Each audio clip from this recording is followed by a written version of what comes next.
such a good morning because we are here to celebrate the 50th anniversary of the East Asia Center.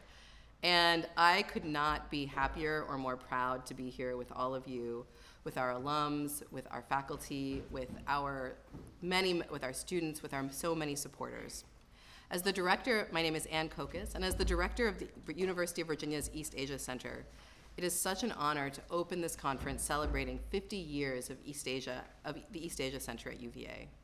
Thank you for joining all of us, alumni, current students, faculty, staff, friends, who have come from near and far to be part of this milestone.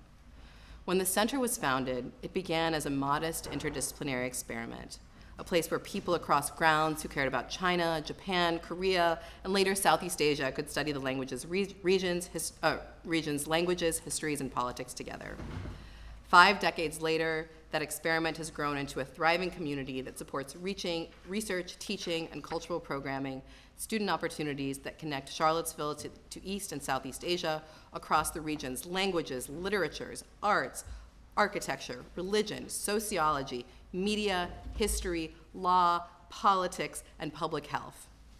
We often hear from students, faculty, and staff that their favorite part of the EAC is how it is a place where they can come together to learn as a community across disciplines, regions, and ages. We're a community where we bring together multiple generations to have these cross-disciplinary discussions. And for me, as a scholar and as a professor here at UVA and a member of this community, it's been one of the most profoundly transformative parts of my time here. Today's program showcases that achievement and its impact. Our panels bring together alumni and faculty working in diplomacy, academia, business, the arts, architecture, journalism, and public service. People whose careers show how training in East Asia matters in the world beyond the university. Over the course of the day, we will hear them reflect on everything from regional security and economic change to culture, migration, technology, religion, the arts, and culture. We are grateful for all of our alumni speakers, and particularly grateful to our keynote speaker and current UVA dad, Ambassador Daniel Kritenbrink, for being here in support of this important day. We're also very grateful to the Whedon Foundation, Margaret Nelson, and the SC Lung Endowment, which have bolstered our center in times of challenging economic times for East Asian studies. And also and I am particularly grateful to Professor Len Schoppa, our moderator for today's panel, who got this conference running while I was on leave last year, and Professor Brantly Womack, Professor Natasha Heller, who have taken such profound and remarkable leadership in ensuring that these panels today are the success that they are. So I'm really grateful to all of you for your hard work, and please know that we have seen it throughout the course of the year. Anniversaries invite us to look back, but they also push us to look forward. As we mark 50 years, we are asking how the East Asia Center can best serve the next generation by deepening language and study abroad opportunities, supporting cutting-edge research, and creating spaces for open, nuanced conversation at a time when the stakes of misunderstanding in East and Southeast Asia are so high. Your presence and ideas are essential to that work. Many thanks to our speakers and moderators, and to all of you who have come here to support this event today. Our student workers have put in countless hours, as has our terrific administrative coordinator, Brian Murphy. I hope that you will use the breaks between sessions to reconnect with old friends, meet our current students, and share your own stories of how the East Asia Center has shaped your path. Thank you again for being here and for all that you have done. With that, it is my pleasure to introduce Professor Brantly Womack, who I will tell you, one thing that was amazing about Brantly, he was, when I became director of the East Asia Center, the moment that Professor Dorothy Wong and I had this transition, Brantly looked over at me and said, "Well, Madam Director, are you ready for this?" So he has been a very important figure in my experience here at UVA, preparing me for this role, and in so many other ways in which he's been a mentor and a supporter.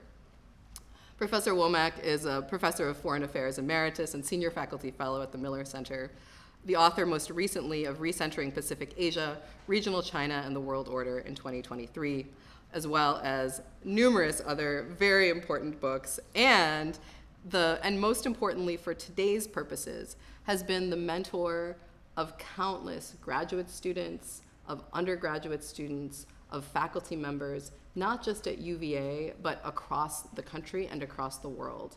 And what I have to say is I do not go to a China Studies event and introduce myself as being from UVA without someone saying, well, do you know Brantly Womack?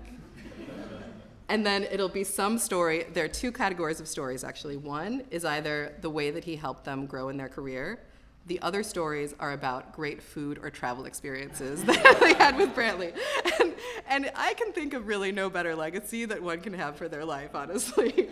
So it's with that pleasure. Let's give a big round of applause for Professor Brantly Womack. Thank you.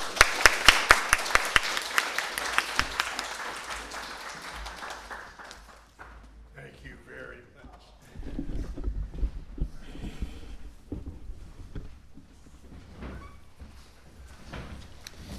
Well, I think it'll be hard for me to live down that introduction, but I'll do my best. I don't know what sort of food I can promise today, or what I know the speaker will be very good, and I'm sure he'll be sufficient to distract us even from the most perfect food. I didn't realize that was on the menu. Yeah. No, it's vegetarian, don't worry. No, I'm kidding. It is a pleasure to be here. It's a pleasure to see everyone here, and thanks to Anne and thanks to everyone who made this possible. I'd like to start by allaying some fears, though, from the title of this panel. See, Beyond the American Century. Relax. It doesn't mean beyond the United States, okay? The American century was a phrase introduced by Henry Luce in February 1941. And the century he had in mind was the 20th century. And at that moment, remember, February 1941, before Pearl Harbor, and actually before we were seriously committed to defending Britain in the Battle of Britain, too. He thought that the first half of the century had been wasted by isolationism. And so he had high hopes for the United States to take the lead in the war against Hitler and then relaunch America as a global power, promoting freedom of trade, American technical and artistic prowess, feeding the hungry, and inculcating American values. And all of this is from that incredible article that he wrote in February 41. If the United States could emerge from isolationism and pursue these goals, then he thought the 20th century could become the first American century. He does end the essay by saying, and maybe there'll be a second. Luce's vision proved to be prophetic for the rest of the 20th century and into the next. However, beginning with the 2008 global financial crisis and culminating with the second Trump administration's move to America First policies, there's been a slackening in the will of the United States to underwrite a comprehensive global structure, and also in the credible capacity for doing so. The United States continues to have a major role in world politics, economics, and security, but is currently pursuing its national interests rather than shoring up a global role. While the reorientation of American foreign policy poses major challenges within the United States, it poses equally profound challenges to the rest of the world. And this is particularly true for Pacific Asia, Asia from Korea, Japan, Greater China, Southeast Asia. This region has become the economic powerhouse of the global economy, more productive than the United States and EU combined. It has risen to the status because of peaceful and inclusive developmental strategies of its members.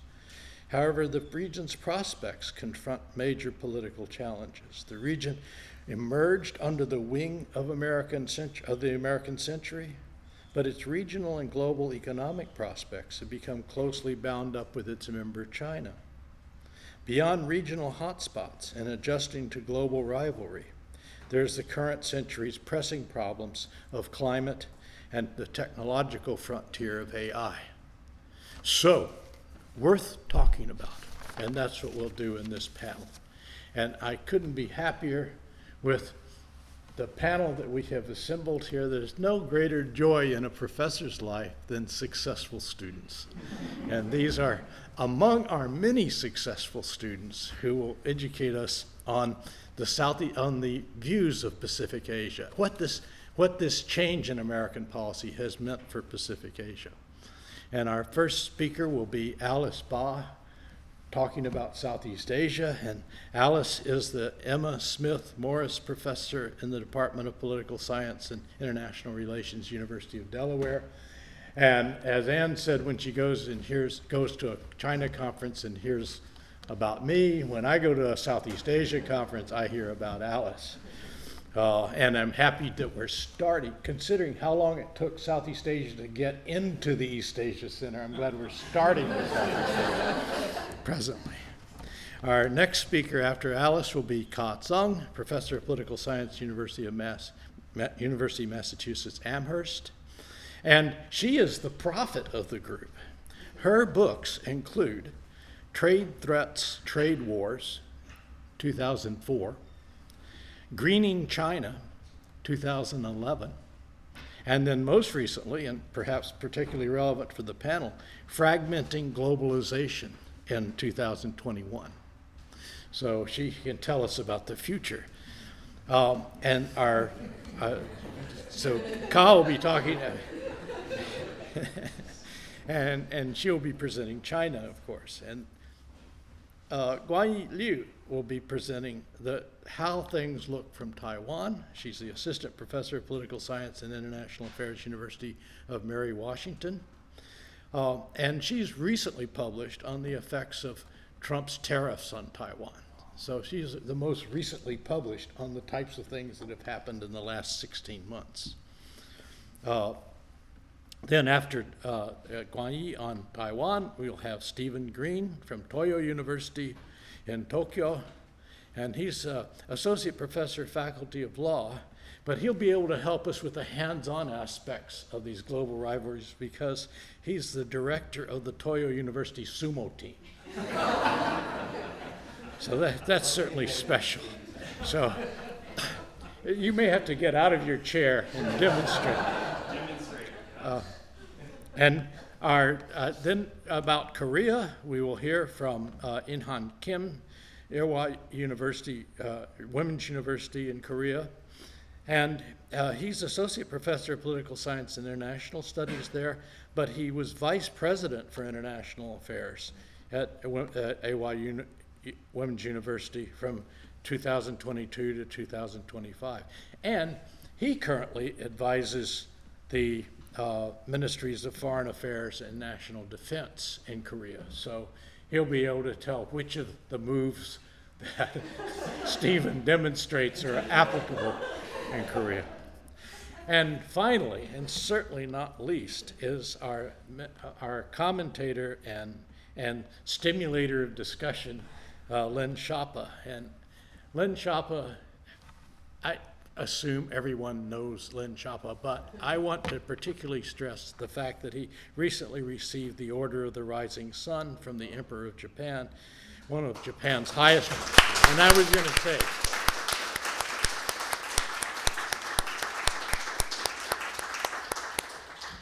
this is worth special attention, and we just gave it to him, so that's very good. And I have to say, our distinguished commentators who know so much about our distinguished speakers who know so much about where they're speaking from will have a full 5 minutes to present the complexities of their place. So, Alice, you're up. Well, thank you, everyone, and thank you for inviting me back to UVA and being part of this celebration and conversation. I'm going to focus on Southeast Asia, as Brantly noted. And Southeast Asia itself is a pretty big and diverse place. There are some important differences, most notably between mainland and maritime Southeast Asia. But despite some important differences in situation and preferences, I do think there are some things that are more or less shared that we can start with as starting points for thinking about how Southeast Asia, for example, might contrast from some of the other Asian states that are going to be represented on this panel and how they approach their world relations. First, in Asia, Southeast Asian states are distinguished by being relatively smaller states and economies. They're additionally distinguished by different security priorities, the priority being economic development as an important source of security. And so, one way to think about this is that when most Southeast Asian states think about or talk about regional stability or regional security, it's typically less about the balance of power per se, so much as it is about a stable environment for economic growth.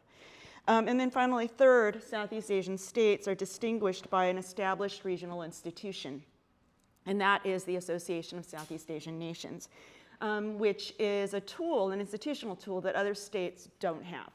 Right? And so that becomes an important tool for Southeast Asian states to expand their relations and develop relations with uncertain ones. Each of these distinctions provides important starting points for when considering how Southeast Asian states think about the future of Asia, including the role of the United States in it. There are three great power developments that have conditioned much of foreign policy and foreign policy thinking in the region, especially the last few decades. One is China's growing influence. Second, the intensification of US-China tensions, the most prominent message coming out of the region in recent years being the rejection of both a, quote, forced choice, as well as what they consider to be a false choice, meaning that it isn't just about the United States versus China as the choice.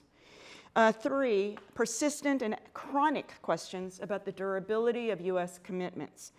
Trump-era questions are in this sense not novel, although policies under the current administration do make the US question not just about US engagements, but also about how the US can also be a real danger to Southeast Asian security and all that they have achieved. Still, the important point here is that questions about the United States, again, are not new, but they are chronic. That's my point here. They're not new for other Asian states either, but I would argue that those in Southeast Asia have been preparing for the, quote, post-American order for a longer period of time, and so they may have less discomfort in thinking about a post-American order. Now, I want to echo something that Brantly said in his remarks. To say that we're talking about a post-America Asia, for Southeast Asia is not an Asia without the United States. It is a Southeast Asia, however, in which the United States plays a less outsized role than it has. US-related questions do elevate the importance of China, right? We see this across the spectrum of interactions. They are economic, they are diplomatic, and they are also security. Southeast Asian states, it may also be noted, are generally more comfortable with including some kind of leadership role for China alongside others. China looms large, but there are also all sorts of uncertainties about China too, right? And those include uncertainties about China's own economy, sectoral economic competition with China, and as well as uncertainties about China's strategic intentions in the region. But for most in Southeast Asia, China is also still very much an opportunity. So this is not about picking China versus the United States. What it is about is expanding pathways in service of economic priorities. So Southeast Asian strategies, again, are about creating an environment in which there are many, many partners, not just one or two. And it's also worth noting that this is a dynamic process that involves ongoing adjustments, ongoing outreach. It will include the United States, it will include China, it will include other partners in Asia, Japan, Korea, India, others. Economically, there's also an expanding focus on the global south. I also want to think about institutions, right? Again, and as distinction for Southeast Asian states. And here I want to relate it to another dynamic, and that is multipolarity, right? So multipolarity has been the buzzword of late. It conceptually and empirically, it is a contested and problematic term, but those who use it try to capture some key points about Southeast Asia. It's a way to signal the fact that there are other influential actors other than the United States and China. They also use it to refer to the agency that can be also exercised by non-great powers, including those in Southeast Asia. And so in Southeast Asia, I like to think, most importantly in Southeast Asia, I like to think about multipolarity not as a noun, but as a verb, right? So it's not an adjective, it is an action.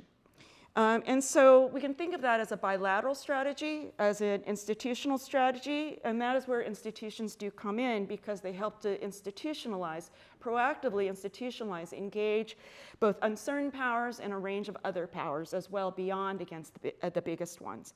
As you know, our own Brantly Womack has also added his own term to the mix, and that is, of course, multinodality.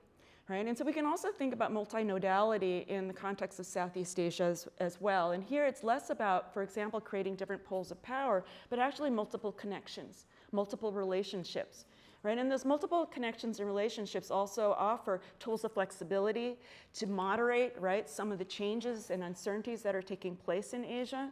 And so we can also kind of think here in terms of Southeast Asia in terms of their pursuit, again, of multiple relationships as a way to stabilize their environment. So I'm going to conclude there.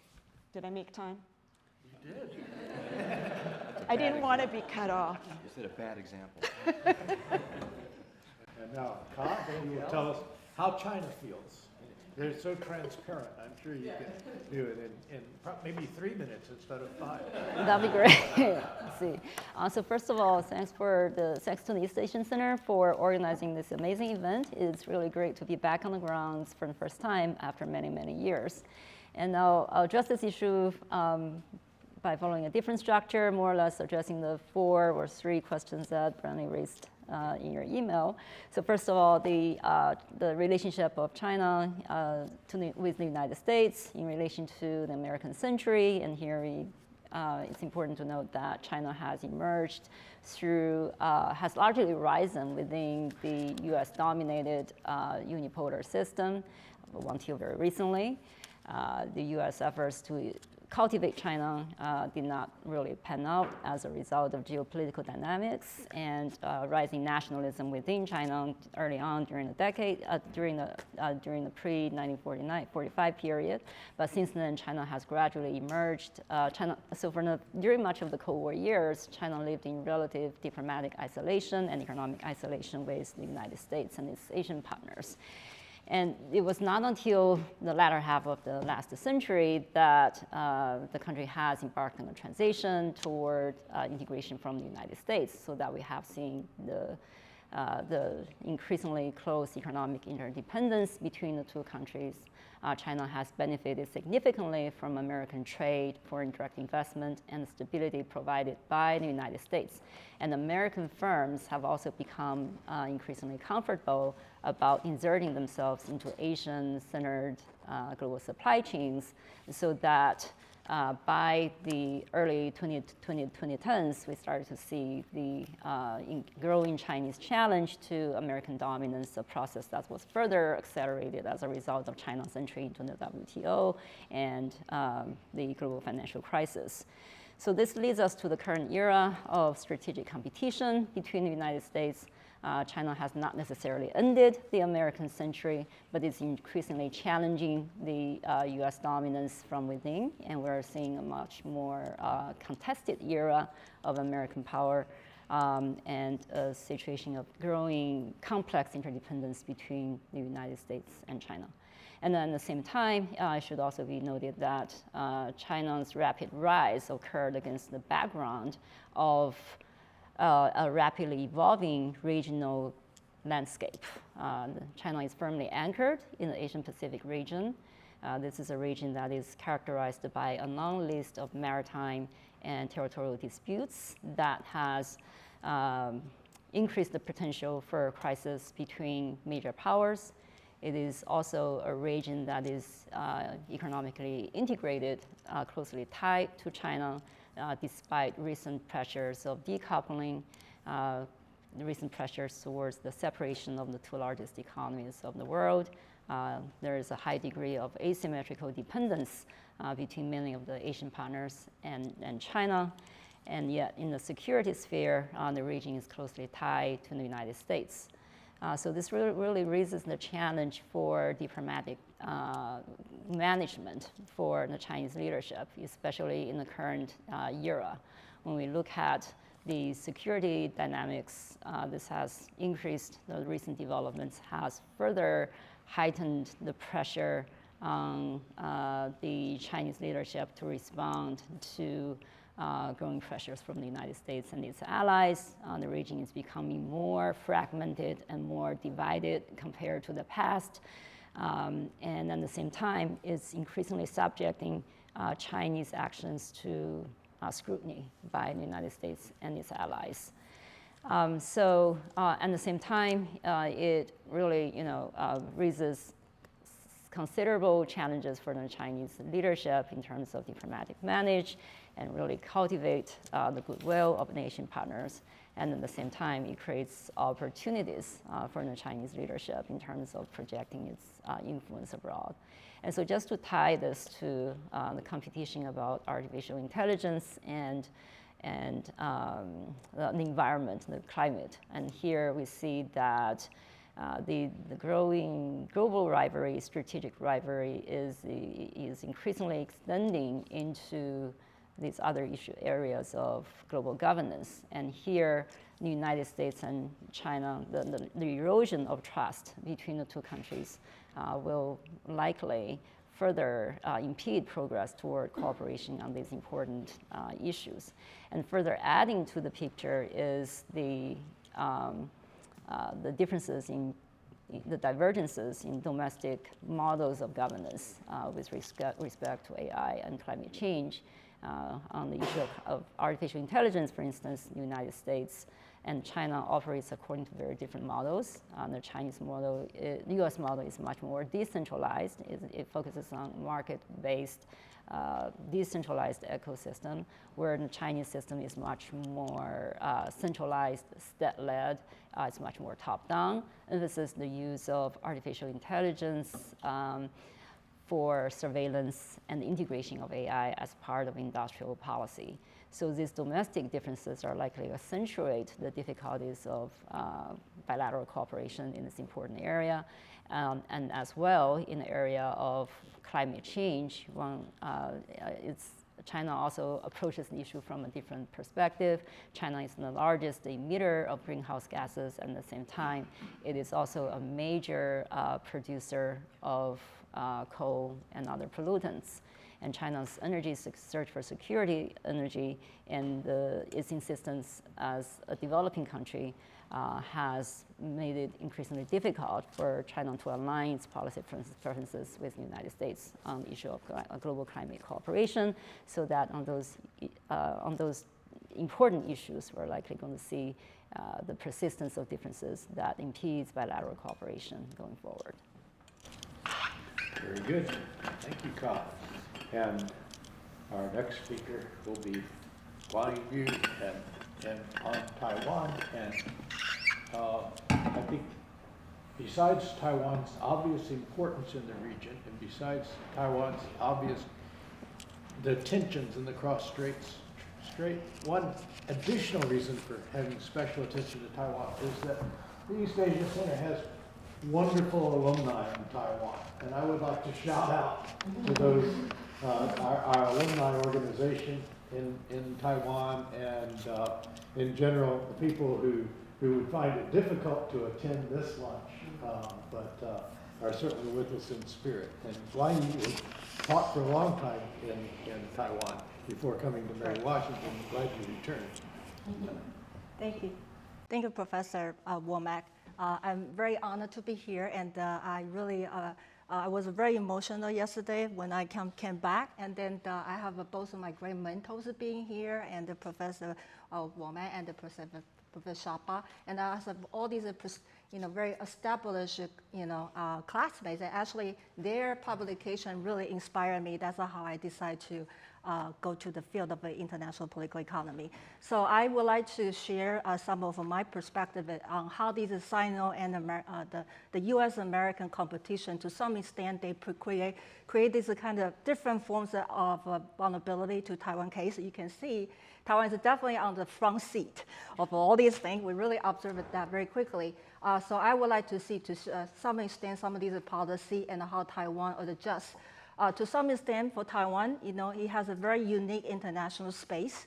for many of you know. But somehow Taiwan can manage it, but it still have a lot of uncertainty Taiwan is facing. For example, one thing that Taiwan's relation with China has, for a long time, Taiwan relied on this very deeply trade tie with China, and also the security tie with the United States. However, you can see that since the 2016, that given the deterioration of the cross-strait relationship under the ruling of the Democratic Progressive Party in Taiwan, DPP, and also the China growing cost doing the manufacturing there, and also China definitely the relationship under the U.S. and all these structural forces that make it China try to use a more economic pressure over Taiwan. So since then, you can see since 2016, Taiwan tried to diversify the trade from a little bit away from the mainland China at the time with all these policies. You may have heard that one thing that there was a kind of narrative they call the China Plus One strategy, and Taiwan promoted this new southbound policy to encourage some returning Taiwanese business back to Taiwan, but also to Southeast Asia. And you can also see that there was a lot of investment subsidy from Taiwan to do so. And then this is a come with that also these the U.S. also have the policy. For example, this is how the American administration policy come, and Taiwan tried to strategically align with that. For example, the U.S. have imposed this export ban, especially for these high-tech AI chip, and also the U.S. have these friend sharing policy. At the same time, they also have these strategic cooperation with these Chip 4 alliances, and there's recently the past Seneca. And you can see that Taiwan take this opportunity to really restructure it. And then I think that Taiwan, to some extent, value this the U.S. Initiative to actually reposition Taiwan in this new AI emerging technology supply chain. So what happened was that you can see recently, for a long time, Taiwan has a very important trade relationship. For example, the China and Hong Kong together at the very peak of times was almost the 45% Taiwan entire export to the area. But recently in 2023 and 25, and it down to the 27 together. And then the U.S. overtaken the mainland China to be one of the largest single export destination right now, about 30% in the past 2 years. And also the investment side, you can see at the time, at the peak of time, that Taiwan have all these investment flow to mainland China, about 80%. The recently down to 3%. So this is structural reforms to show that there's a little bit strategic decoupling in that sense. However, you can see that definitely the U.S. policy to some extent accelerate that, but that is not say that there's no uncertainty. One thing is that you can see, we all know about the tariff, right? There's a tariff was shock, it's still shock. For many people of us in Asia and in Taiwan, it was in the beginning, I believe that the initial tariff rate was 32%. And for lengthy waiting and negotiation, finally it was our turn to negotiate with the United States, and it was down to 15%, pair up with some other Northeast Asia country like Japan and South Korea. However, that comes with a package. You have to give a $250 billion investment to the U.S., and with Taiwan's the credit guarantee another 215. And then with the tariff reduction down to almost 0% to the U.S. products, by power, equipment, aircraft, and all these LNG, right? So they can see that. Another thing I think that the problem here is that all these booming export to the United States is a little bit uneven. You can see all these kind of export centered on AI. For example, in the past 2 years, it has almost 150% growth for just AI and semiconductor. And so what happened was that you can see semiconductor. Well, I will tell you last year, Taiwan has a 7.5% growth rate. And it goes to the semiconductor. However, what was the problem is that Taiwan traditionally should be the small and the middle enterprises, right? And you can see those intermediate supply chain and the textile, petrochemicals, and the traditional machinery, somehow they are squeezed, and with the tariff. So you can see there are the two economies. So one AI is booming, another one is like, very squeezed small, Middle East. And so another thing is that the mainland China report still have a legacy here. Given all these restructure, you can see mainland China together still with Hong Kong 27%. And China is still one of the largest import source to Taiwan, including this material, consumer products, rare earths, and also these legacy traditional semiconductor and these intermediate product, electronics trade. So that means that there is a constraint with all these structure, and China is very important. So you can see for Taiwan, what happened, I think it is feel like uneven. So this is the thing, get close to the sun. Stock market, yesterday, I believe Taiwan actually might be now the number 4 in the world, even overtaken United Kingdom.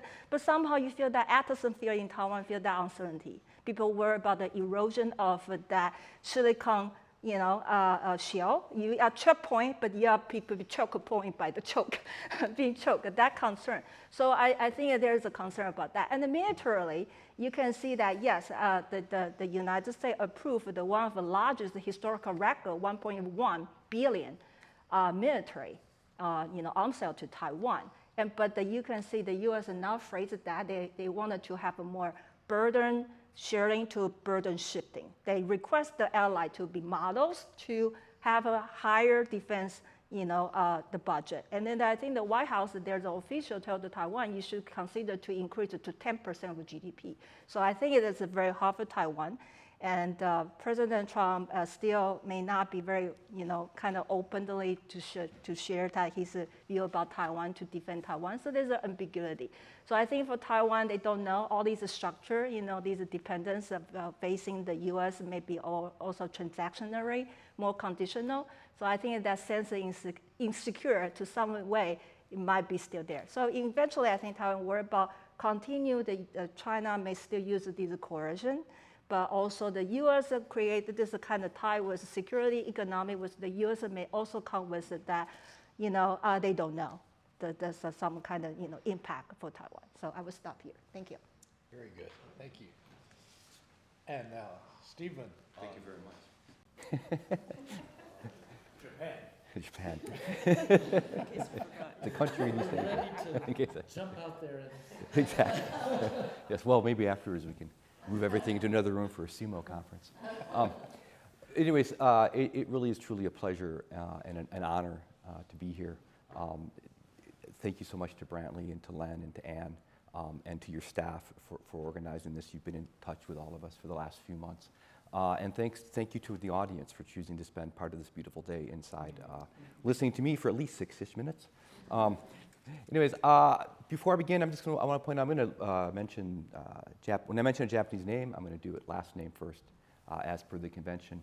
And I'm going to briefly summarize Japan's defense and security policies, as well as its trade, energy, and AI policies. I think that these topics illustrate the way in which Japan has been preparing for a post-U.S. Pacific in ways both direct and indirect for at least 30 years. I'm going to mention some very specific facts about its military in shortly, just because I think it really illustrates just a massive change in Japan's defense policies the last 30 years. And then at the end, I'll have a brief reference to a couple of events involving the U.S. recently that have sent shock and created, again, uncertainty in Japan. So let me please begin with defense and security. Japan's been preparing for a reduced U.S. military role in Asia, at least since 1991, when it was shocked by international condemnation for not participating in the war to liberate Kuwait, or even officially thanked by the Kuwaiti government for having contributed was $13 billion to the effort, the single most amount by any one country. In the end, Japanese minesweepers accompanied the U.S. Navy to demine the Gulf. 35 years later, an American president would ask a Japanese prime minister to commit forces to another Gulf war, and she would tentatively commit to sending minesweepers. So we'll see. In between the two wars, Japan developed its military power and reinterpreted Article 9, the so-called peace clause of its American-made Constitution, so that it can play an active role in its own security, including manufacture and sales of arms and other material, and even exercise a right to collective self-defense. The late Abe Shinzo played a key role in assembling and holding together the Quad, right, a regional military security pact that includes Japan, India, Australia, and the United States, and promoting the concept of a free and open Indo-Pacific, a concept that the Biden administration actively promoted as well.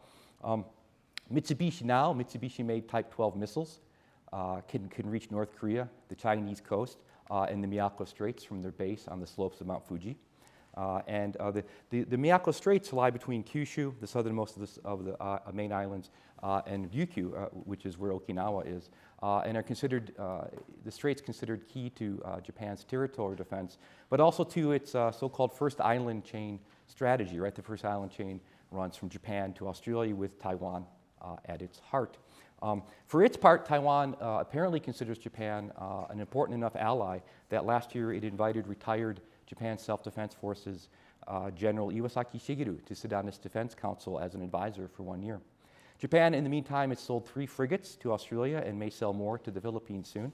And a few days ago, Prime Minister Takaichi announced that her party intends to convene a conference to reform the Constitution. In contrast to efforts to isolate and contain China's military, however, Japan remains very dependent on Chinese trade. By the end of 2024, 24% of Japan's trade was with China, according to figures by METI, Japan's own ministry. And Japanese manufacturers rely heavily on Chinese production still. However, Japan is an active member of 2 trade blocs that include neither China nor the United States. These are the Regional Comprehensive Economic Partnership and the Comprehensive and Progressive Agreement for the Trans-Pacific Partnership, which is formerly known as TPP, and which the late Prime Minister Abe was able to persuade President Obama to join, at least as a signatory originally. Japan has also worked closely with ASEAN for 50 years, and according to a recent Economist poll, is the most trusted power among ASEAN members. The Japan International Cooperation Agency has contributed training, expertise, and funding to develop infrastructure throughout Southeast Asia. Even at the peak of China's Belt and Road spending, Chinese investment in the region was still less than Japan's. And just a couple of days ago, while I was waiting for my luggage at Dulles Airport, I saw on the news that Takaichi has pledged $10 billion in energy subsidies to Southeast Asian nations. The expectation that can sort of that'll provide about 1.2 billion barrels of oil to help keep oil prices down for the next year. Back at home, so-called Senainomics, Takaichi Senainomics, focuses on an expansionary fiscal policy with an emphasis on what the Prime Minister calls crisis management, that is investment in food security, semiconductor and EV battery production, AI, and energy, with the stated claim of reducing foreign dependence. Japan has the 3rd largest oil reserves in the world, and Takaichi has released first a 50-day supply, and then a few days ago another 20-day supply, just since the Iran war started. She's also planning to reopen coal-powered plants and nuclear power plants, beginning with the Tamari plant up in Hokkaido, which of course were closed in 2011 after the triple disaster. Japan, meanwhile, has the right to enrich uranium and possesses nuclear latency, the ability to make nuclear bombs without actually doing so. Japan has also developed a national AI strategy, which it introduced at the 2023 G7 summit in Hiroshima as a proposed model for global standards for how to use AI safely and peacefully. In 2025, the AI Promotion Act was passed with the expectation that Japanese regional governments, research organizations, and private firms will follow its guidelines and make Japan a leader in the field. Since then, 4 Japanese firms have announced a joint venture for the creation of an AI, with investment commitments already from 2 large banks and 2 steel producers. Whereas EU policy focuses on regulatory oversight, Japan's AI supports its development and deployment.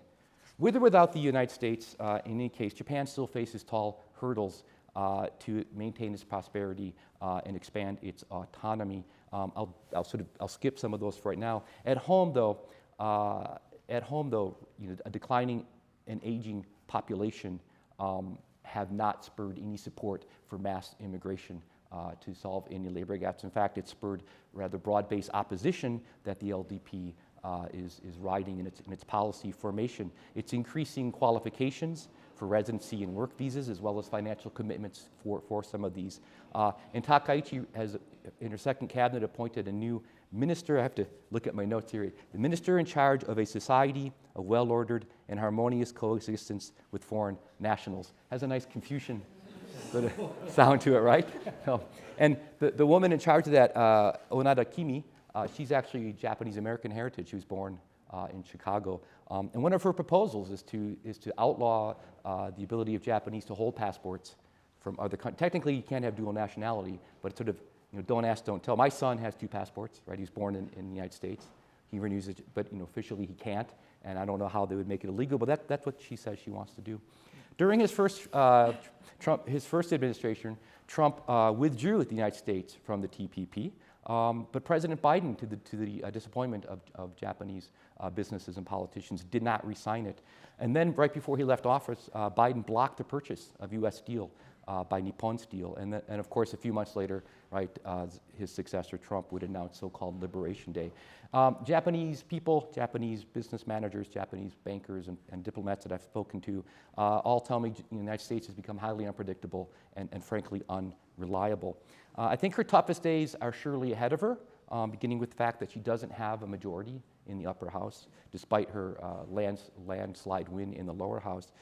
So we'll see what exactly Prime Minister Takaichi can do in the pursuit of all of her goals. But in the meantime, she's very popular, and as an anonymous diplomat told the Mainichi Shimbun last fall, she's perceived by the public at large as a rock star in relation to China and the United States. Thank you very much.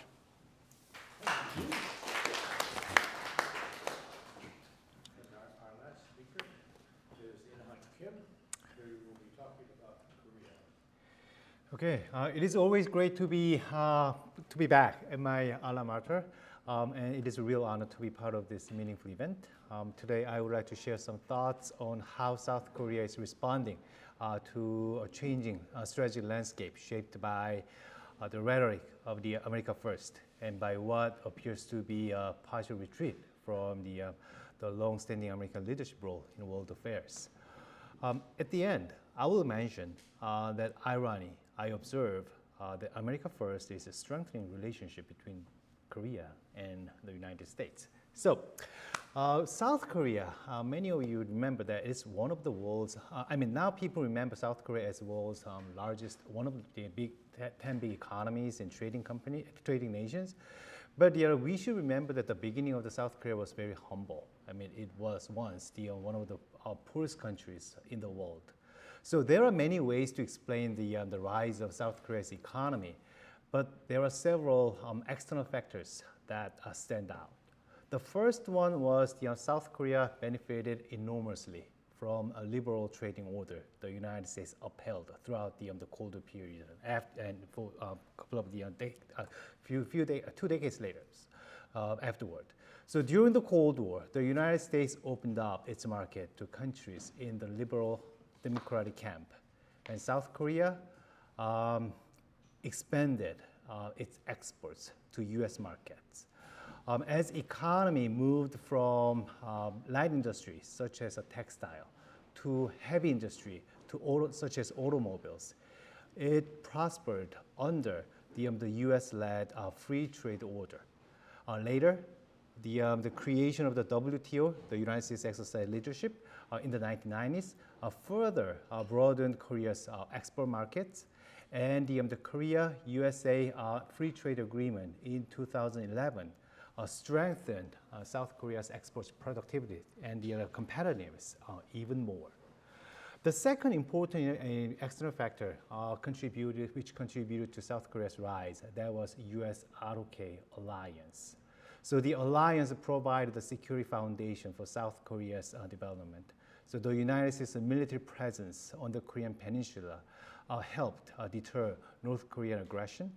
And it also showed South Korea it allowed South Korea to invest more resources to economic growth instead of national defense. But the challenge today is that with the arrival of President Trump's second term, the very external conditions that helped make South Korea's rapid growth possible are beginning to erode. So the liberal trading order that the United States long upheld has been seriously undermined by unilateral tariffs imposed on the major trading partners. And South Korea, for example, accepted a 15% tariff, and in addition, it pledged $300 billion in investment in the United States over the next decade. After tariffs on semiconductors, one of the South Korea's most important export sectors, have yet to be decided. And the Korea-USA FTA of 2011 is in fact dead. In short, recent U.S. trade policy has compromised the spirit of the liberal trading order. And for a country like South Korea, which built its economic success by taking advantage of that order, this creates a deep uncertainty about the future. At the same time, the Trump administration is also increasing uncertainty within the US-ROK alliance. So President Trump has openly criticized allies as free riders. To be fair, the alliance has indeed allowed the United States to play disproportionately large role in maintaining security on the Korean Peninsula. But Trump's view on alliance is dangerous in several respects. First, America First policy raises doubts about the credibility of U.S. security commitment. So there is a fear that the U.S. would not become involved in a crisis on the Korean Peninsula if it saw no clear U.S. interest at stake. Second, Trump frequently emphasizes his personal relations with Kim Jong-un. Such rhetoric, especially when directed toward a dictator who threatens nuclear use, naturally raises anxieties in South Korea about the reliability of the American nuclear umbrella. So if we take the Trump administration's trade and security policies seriously, one might conclude that South Korea should reduce its reliance and dependence on the United States in both economic and security terms. But what is striking is the opposite trend. The importance of the United States to South Korea appears to be growing, not shrinking, at least for now. So major Korean conglomerates are expanding its investment in the United States. So despite the last year's ICE's raise on Hyundai and the LG facilities, Korean conglomerates continue to increase its investment and production in the American market. And in the security realm as well, cooperation with the United States deepening. So discussions have already begun about the possible use of U.S. forces stationed in Korea as part of a broader strategy to deter or counter China over the Taiwan Strait. This could eventually expand the debate about South Korea's potential role in the Taiwan contingency. So this is the irony of the American First era. Even as the United States appears less committed to the liberal order and more skeptical alliances, US-ROK cooperation continues to deepen, and the importance of the United States to South Korea is in some ways becoming even greater. So I think it's about 6 minutes, so let me stop here. Thank you.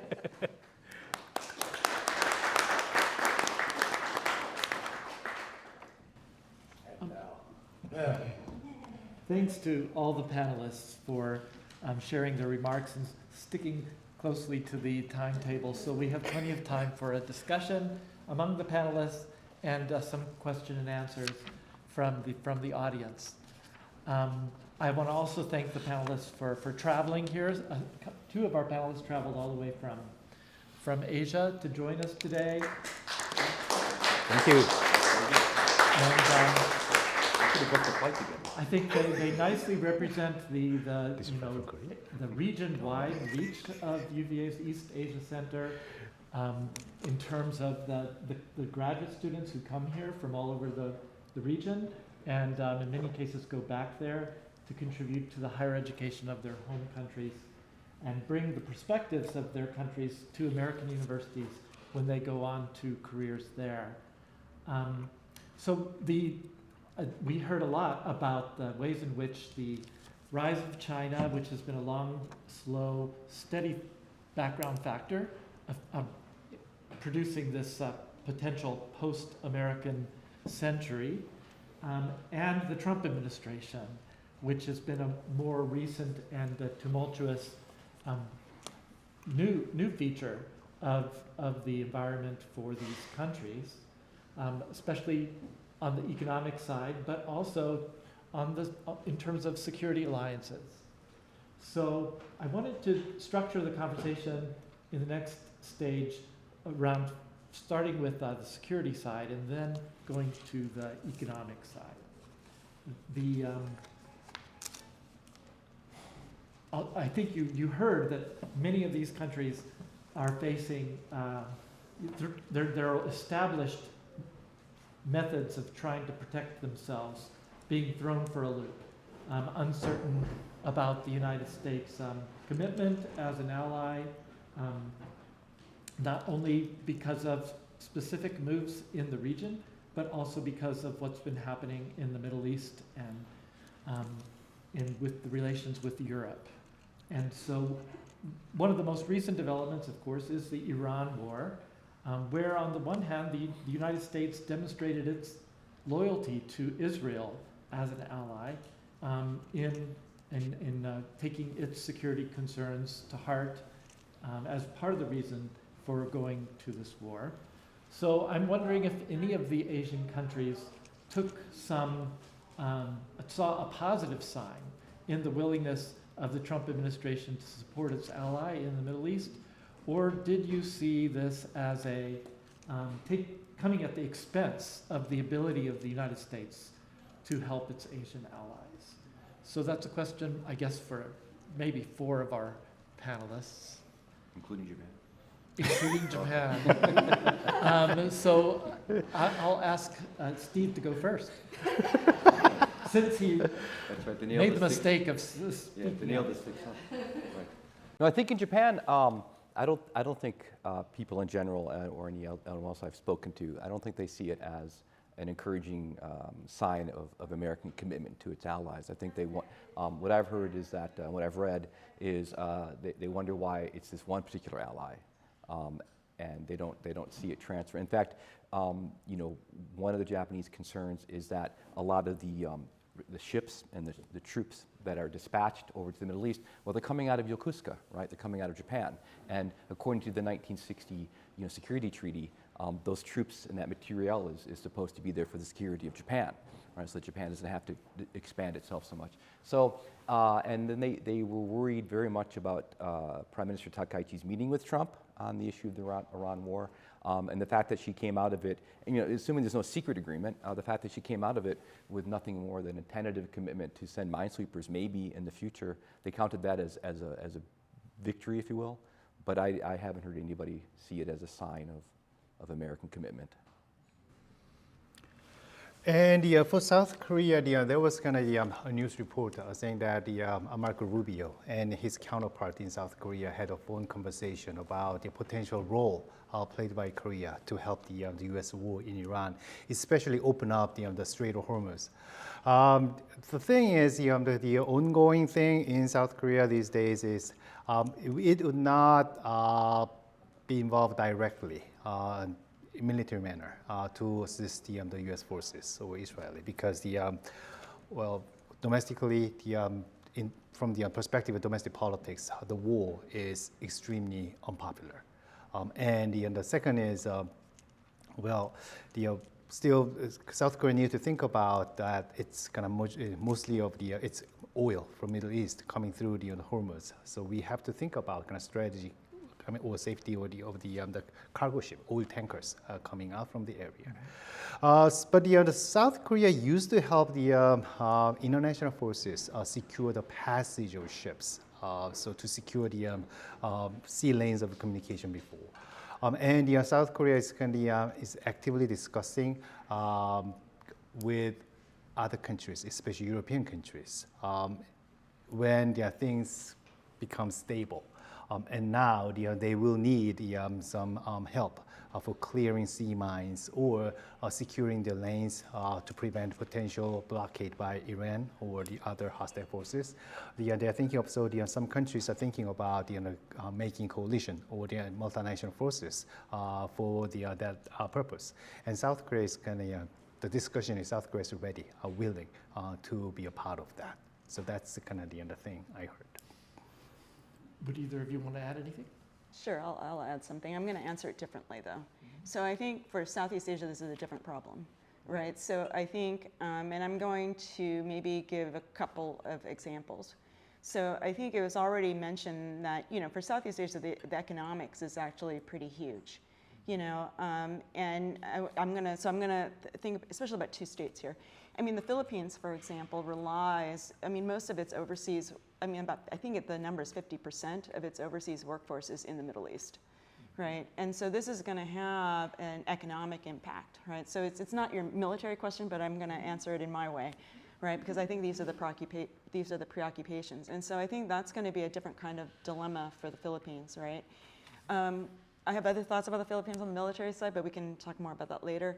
I think on Indonesia, so I'm going to use Indonesia as the other case, right? So Indonesia was one of the states that actually pledged to join Trump's Board of Peace, right? And it did it actually just days before it concluded its quote reciprocal free trade. I call it quote reciprocal free trade agreement. Just days before it concluded that, right? And so I think it was, in my view anyways, I think this was clearly used as kind of a way to kind of situate Indonesia vis-a-vis the United States, at least in terms of the trade agreement. But Indonesia got a lot of blowback, right, or a lot of pushback at home. These are Muslim majority states. Indonesia and Malaysia, for example, they don't recognize Israel. Basically he faced, Prabowo faced, challenge at home from Muslim leaders that said, what are you doing, right? Israel is attacking, right? Killing people, right? They also, peacekeepers died, Indonesian peacekeepers died. So I think it's a different kind of domestic and economic problem for Southeast Asia. Thank you for reminding us of the diversity of the reactions. Gandhi, did you want to add anything, or we can? I have another follow-up. Okay, I can just very quickly. I think one thing is that we definitely try to read the Taiwanese people, try to understand the asymmetric warfare. I think the one of these cases because Taiwan is rebuilt all these military strategy. Of course, you wanted to do the deterrence. So one thing is that for you, when you have a small and a big one, so what do you have to build for your national defense strategy? To build Taiwan has all these packages now. But the problem is that for Taiwan to, Iran, I think in this case, a smaller one, it would be different kind of geography. Taiwan is an island, and who can blockade? Now it's a blockade in the Hormuz, but I think Taiwan have no ability to do that blockade. So this blockade issue can be definitely emerging to the issue if there will be conflict. Another thing I think that this case shows some vulnerabilities of these allies because that showed the extended deterrence for the U.S. to protect other ally in the Gulf states. This is kind of an issue, right? How the U.S. is being able to project is a protection for some allies. So if Taiwan could be the potential invisible ally in this case, could be another idea to think about the possible scenario if there could be a conflict and blockade from the mainland China, in which way the U.S. being able to project its deterrence, then that would be the issue too. So I had a question to Ka, because the question would be pretty different for China. But there's been much written lately about whether China is benefiting from this, or were there some obvious reasons why the U.S. expending so much effort in the Middle East could be a benefit to China. But on the other hand, this difficulty the U.S. military has had controlling reopening the Hormuz Strait has perhaps caused some anxiety in China that they would have difficulty crossing the Taiwan Strait if they were wanting to operate there, given the new military technology.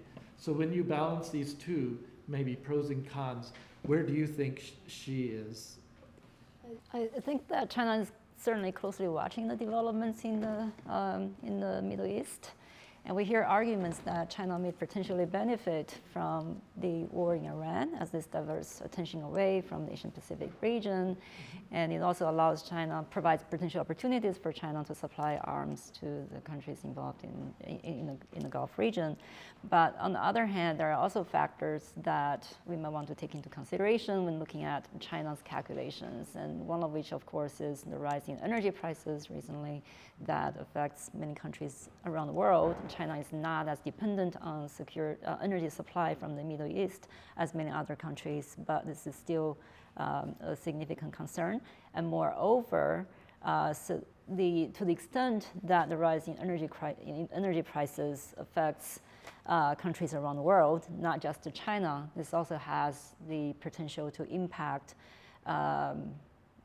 countries' economic growth and their ability to export to the Chinese market. And this is particularly important at the time when the Chinese economy is already undergoing significant strain as a result of the tariff war pressures and others. And then, of course, China is closely watching this, as Guanyin mentioned, the potential implications of the Gulf conflict for the Strait of Taiwan and the potential for U.S. military action across the Taiwan region. So, okay, I saw some Yes. little fingers Yes, that want to join the conversation. Yeah, it is interesting to watch. So we have U.S. military deployment. I mean, the addition of a new aircraft carriers to the Middle East to augment, to reinforce their firepower against Iran. So many people are kind of worried about, I mean, especially from East Asian military perspective, it creates kind of vacuum of the naval power of the United States. So that will pave the way for potentially China to do something otherwise it could have done for a while. So for example, kind of building the artificial islands, accelerating it, or the fortifying it, that kind of open the chance. But at the same time, the military reinforcement in the Middle East could be also kind of the strengthening U.S. hold about the outcoming oil things, which goes to the China. I mean, because China is heavily relying on the oil products from Iran. Mm-hmm. So that said, I don't know. Maybe kind of in the short term, well, China may see a kind of opening chance in to expand its influence in the Southeast Asia. But at the same time, the United States may still kind of have power to control in the long term for to hurt the kind of potential, economic power of China. That's kind of the things we should watch. So I wanted to save some time to talk about the economic topic. It is pretty artificial to separate the two. In many comments, you heard about how Trump imposed tariffs on all the countries of East Asia, and most of the countries, the ones who rely on the United States for security help, did not retaliate. They did not raise their tariffs in turn. And so this seems like a total net negative to the East Asian economies, that they are now facing tariffs in the United States that they are not able to reciprocate and force the Americans to face. So, but this whole exercise is supposed to have been carried out so that the United States could rein in China's unfair trade practices. In particular, it's basically exporting unemployment by insisting on running large trade surpluses year after year. And so this tariff exercise is supposed to force China to adjust and become less export-oriented. So my question to you is, do any of the Asian countries value that part of what Trump is trying to achieve sufficiently to see this, the adjustment costs they're bearing from the trade war as something they needed to participate in? No. So I mean, as you've suggested, right? Number one, did those policies really do what Trump wanted it to do, right? Even for the United States, right? He's gotten a lot of investment promises, right? Whether or not it's corrected the trade problem is a different question, I think, right? Especially if we think about kind of the overall balance in terms of U.S. trade. I think on the Southeast Asian side, we're going to talk about the China as being the economic problem. It's made it worse, right? Because China's now trading with everybody else, right? And exporting everywhere else. And so they're getting more Chinese goods. So that actually makes it more challenging for the Southeast Asian economies, and I would guess some others. And I think maybe some of the South Koreans and the Japanese would have similar reactions. But if anybody wants to add something different, sure. In fact, I think the Japanese response right now is very interesting. It's nuanced, perhaps, in a way. It's a hard no plus something else. And I'm thinking also of a conversation that Dr. Womack and I had right before we started today about the ongoing value of regional studies and local knowledge. So on the one hand, you know, as I mentioned, right, Japan's deeply embedded in a couple of regional trade blocs. That it values very much, and it even after, you know, so President Obama couldn't persuade Congress to sign TPP, and then President Biden didn't try to get it re-signed either. Then President Trump left it, and then President Biden didn't try to re-sign it. But that didn't stop Abe and his team and his successors from maintaining that partnership. Right, so I think they see other things as they try and contain China. But as we mentioned also, right, their trade with China is still very high. Regarding the tariffs, right, you know, Takaichi Japan committed to, what was it, $350 billion? 500. Thank you. Yeah, thank you very much. I'm thinking weaker yen. So $500 million. To this investment in the United States in exchange for 15% tariff. And here's where I think it's really interesting, because I had the good luck to talk to some of the bankers and corporate planners working for the institutions, and the large banks and some other institutions that have to draft up these plans. And you know, I asked them about it, and they of course they said, well, it's enormously stressful, and we're quite angry about this. But I said, you know, but what's the return? They said, we don't need, you know, the deal itself is not good for Japan, right? It's 90%, I think, something 90% investment by on the Japan side for 50% of the return, of any return. On the other hand, what they told me is that they're very pragmatic. They said, we don't think it's gonna matter. It's not gonna follow through, right? Trump's not gonna follow through. He's not gonna be in office. They said, he's not gonna be in office long enough. So they said, we have to do this. We have to do our best at it, but we don't really expect it to come to fruition, right? So. Yeah. Yeah, it's very meaningful nodding all across the table. Since, you know, it's not just Japan, but also Korea and Taiwan that have made these commitments. Did Indonesia have to make a commitment to invest in the U.S.? Yeah, so again, it's one of these things where it's not even clear. I mean, that's going to really strain Indonesia, right? Yeah. So, yeah. So he's backed off since. But, you know, so there's some questions about it.